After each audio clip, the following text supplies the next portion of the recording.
समस्याओं में एक ऐसा पक्ष है जो तुरंत समाधान चाहता है। शिक्षा की बहुत थोड़ी आवश्यकता ही स्कूल कॉलेजेस के माध्यम से पूरी हो पाती है। एक शब्द में इसे यूँ भी कहा जा सकता है कि इससे लिखा पढ़ी हिसाब किताब जैसे ही काम चल पाते हैं। यह भी हो सकता है कि उनके मस्तिष्क में वे जानकारियाँ भी कुछ अधिक मात्रा में भर गई हों जो आमतौर से व्यवहारिक जीवन में कभी काम नहीं आती। इतिहास, भूगोल, रेखागणित आदि ऐसे ढेरों विषय हैं जो निजी जीवन में कदाचित ही कभी कुछ काम आते हों, किंतु प्रचलन यही है कि स्कूलों की कक्षा पास होने का प्रमाण पत्र प्राप्त कर लेने पर ही किसी को शिक्षित कहलाने का अधिकार मिलता है, यद्यपि उसमें काम का कम और बेकाम का अधिक होता है। नौकरी न लगने पर तथाकथित शिक्षित लोग अपने और दूसरों के लिए समस्या बनते हैं। शारीरिक श्रम के काम करने में उन्हें बेइज्जती मालूम पड़ती है, आदत भी छूट जाती है। ऐसी दशा में शिक्षित बेकार अपने और दूसरों के लिए अधिक गंभीर समस्या बनते हैं। इसकी तुलना में अशिक्षितों को अपेक्षाकृत कम परेशानी का सामना करना पड़ता है। शिक्षा की गुण गरिमा जितनी भी गाई जाए उतनी ही कम है। विद्या को ज्ञान चक्षु की उपमा दी गई है। उसके अभाव में मनुष्य अंधों के समतुल्य माना जाता है। विद्या को सर्वोपरि धन माना गया है। उससे अमृत की प्राप्ति होती है, ऐसा कहा जाता रहा है।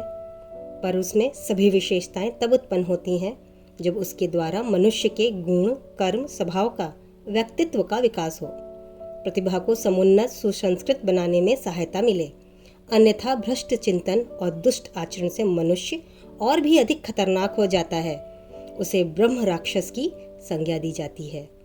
इस तथ्य पर नए सिरे से विचार करना पड़ेगा कि शिक्षा के नाम पर ऐसे ही कुछ अगड़म बगड़म चल रहा है, या उसमें व्यक्तित्व को निखारने वाले, व्यवहारिक सभ्यता के ढांचे ढालने वाले, प्रतिभा को प्रखर बनाने वाले लक्ष्यों का किसी स्तर तक समावेश बन पड़ रहा है। इन्हीं के आधार पर व्यक्ति, समाज एवं राष्ट्र को समुन्नत बनाने का अवसर मिलता है। यदि मानवीय गरिमा के अनुरूप विभूतियों का समावेश न हो सके तो मात्र बहुज्ञ होने के नाम पर उद्धत अमान्यता से संबंधित दुर्गुण सजो लेने पर कोई अशिक्षित से भी गया गुजरा सिद्ध हो सकता है। वह बुरे स्वभाव का आदि बन जाएगा, जिससे हर किसी का हर प्रकार अहित ही हो सकता है। शिक्षा की इन रचनात्मक अध्वंसात्मक दोनों ही शक्तियों से हमें भली प्रकार अवगत होना चाहिए। समाज को इच्छा अनुरूप ढालने वाले मूर्धन्यों ने अपने समाज की शिक्षा पर पूरी तरह ध्यान केंद्रित किया है। जर्मनी, रूस, चीन, इजराइल जैसे नवोदित देशों ने शिक्षा को इच्छित ढांचे में ढालने के उपरांत ही यह सफलता पाई, जिसके फलस्वरूप वे अपने देशवासियों का चिंतन, चरित्र एवं स्वभाव अभ्यास ऐसा ढाल सके जिसके सहारे सर्वसाधारण में नए सिरे से नई जीवट उत्पन्न कर सके। अपने देश में इस प्रकार की शिक्षा की कमी सर्वत्र अनुभव की जा रही है, पर जिनके हाथ में नीति निर्धारण एवं व्यवस्था संचालन की क्षमता है, उन्हें वर्तमान परिस्थितियों में किसी बड़े परिवर्तन के लिए सहमत कर सकना कठिन दिखता है। ऐसी दशा में एक ही विकल्प शेष रह जाता है कि देश के मनीषियों, विचारशीलों को इस अभाव की पूर्ति का भार अपने जिम्मे लेना चाहिए और समझदार लोगों के सहयोग से इस दिशा में महत्वपूर्ण कदम उठाना चाहिए। परमार्थ भी जीवन का एक अति महत्वपूर्ण पक्ष है। उसे और भी अधिक उभारा जा सकता है और व्यक्तित्व में उत्कृष्ट प्रगतिशीलता बढ़ाने के लिए केंद्रीभूत किया जा सकता है। प्राचीन काल में शिक्षा उसे कहते थे जो निर्वाह साधनों को जुटाने और उनका सही प्रयोग कर सकने की विद्या समझाकर अपना प्रयोजन पूरा करती थी। इसी के साथ वह प्रकृति संपदा और चेतना के क्षेत्र में प्राणियों तथा मनुष्यों की रीति नीति में कायाकल्प जैसा परिवर्तन उत्पन्न करती थी। इसे जागरूकता, विचारशीलता या विवेक निष्ठा भी कहा जा सकता है। नशेबाजों को अर्धमूर्छित कहा जाता है। यूं उनके हाथ, पांव, आँख, कान आदि अवयव तो साधारण रीति में काम करते दिखाई पड़ते हैं, पर विवेक बुद्धि काम नहीं करती।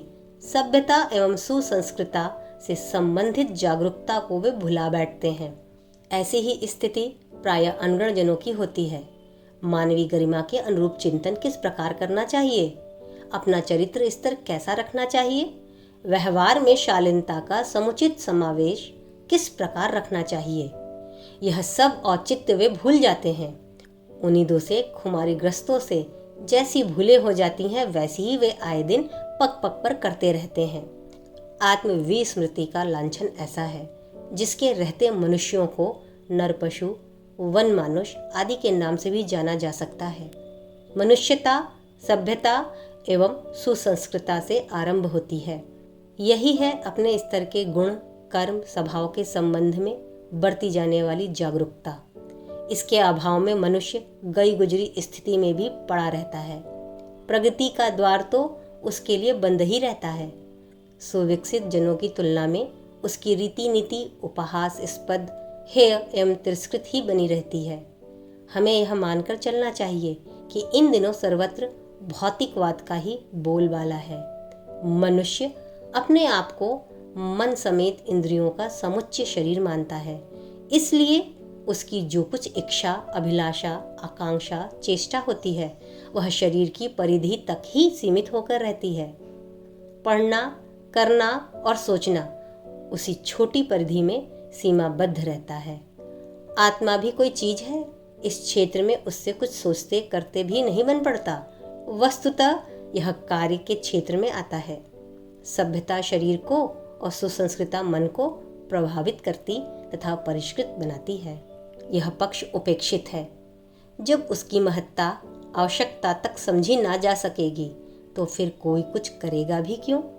शिक्षा को लोक व्यवहार का, उपार्जन प्रक्रिया का, सुविधा संग्रह का एक प्रयोजन भर माना जा सकता है। इतने भर से किसी का जीवन स्तर ऊंचा नहीं उठ सकता और सज्जनता, शालीनता की विद्या के अभाव में मनुष्य का भावनात्मक स्तर पशुवत ही बनकर रह जाता है। विद्या की एक संगोपांग रूपरेखा बनानी पड़ेगी और उसे जन जन के मन मन में प्रविष्ट करने की इतनी बड़ी, इतनी व्यापक योजना बनानी पड़ेगी जो स्कूली शिक्षा की कमी पूरी करने में समर्थ हो सके। इसके लिए विचारशील भाव संपन्नों का समय, श्रम, मनोयोग एवं पुरुषार्थ प्रायः उतनी ही मात्रा में नियोजित करना पड़ेगा जितना कि सरकारी और गैर सरकारी स्कूलों में शरीर साधन जुटाने के लिए शिक्षा के नाम पर लगाया जा सकता है। इन्हीं योजनाओं को बड़ी उमंगों के साथ बड़ी तैयारियों का समन्वय करते हुए व्यापक स्तर पर क्रियान्वित करना इन्हीं दिनों अभिष्ट है। कल्याणम अस्तु चैनल के द्वारा श्री रामकृष्ण परमहंस देव और परम पूज्य श्री राम शर्मा आचार्य जी के भावधारा के विचारों को जन जन तक पहुंचाने का एक छोटा सा प्रयास है। कृपया कमेंट बॉक्स में अपने सुझाव जरूर दें। आपके सुझाव हमारे लिए महत्वपूर्ण हैं। साथ ही वीडियो को लाइक करें, शेयर करें और यदि आपने कल्याणमस्तु चैनल को सब्सक्राइब नहीं किया तो कर लीजिए। साथ ही बेल बटन को जरूर दबाएं ताकि आपको आने वाले वीडियोस के अपडेट मिलते रहें।